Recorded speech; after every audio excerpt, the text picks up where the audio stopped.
രാജ്യത്തെ ആദ്യത്തെ സോളാർ അതിർത്തി ഗ്രാമമായി ഗുജറാത്തിലെ ബനസ്കന്ത ജില്ലയിലെ മസാലി ഗ്രാമം.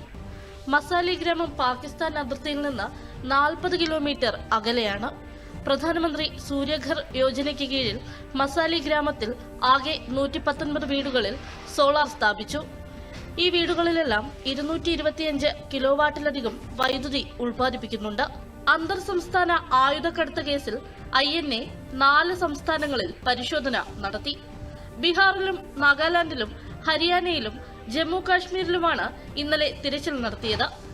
തിരച്ചിലിൽ 315 ബോർ റൈഫിളും ഡിജിറ്റൽ ഉപകരണങ്ങളും ഉൾപ്പെടെ നിരോധിത ആയുധങ്ങൾ INA കണ്ടെടുത്തു.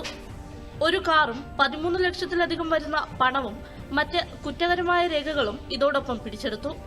രാമേശ്വരത്തെ പാമ്പൻ വെർട്ടിക്കൽ ലിഫ്റ്റ് റെയിൽവേ പാലം ഉടൻ സജ്ജമാകുമെന്ന് rail Vikas Nigam limited executive director BN Singh. ദ്വീപിലേക്കുള്ള കവാടമായ പാമ്പനിൽ പുതിയ റെയിൽവേ പാലത്തിന്റെ നിർമ്മാണം മികച്ച രീതിയിൽ പുരോഗമിക്കുകയാണ്. പാലത്തിന്റെ പ്രധാന ഭാഗം പൂർത്തിയായി. പഴയ പാലത്തേക്കാൾ 3 മീറ്റർ ഉയരത്തിലാണ് പുതിയ പാലം നിർമ്മിച്ചിരിക്കുന്നത്. ഇന്ത്യ ആദ്യമായി അസമിൽ ഗംഗാ നദി ഡോൾഫിൻ ടാഗിംഗ് നടത്തി.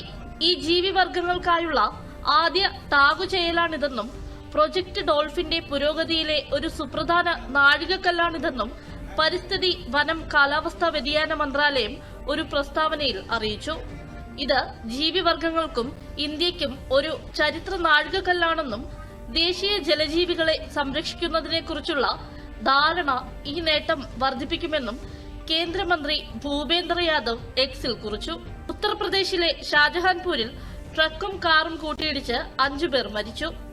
3 പേർ സംഭവസ്ഥലത്തും 2 പേർ ആശുപത്രിയിൽ ചികിത്സയിലിരിക്കെയുമാണ് മരണം സംഭവിച്ചത്.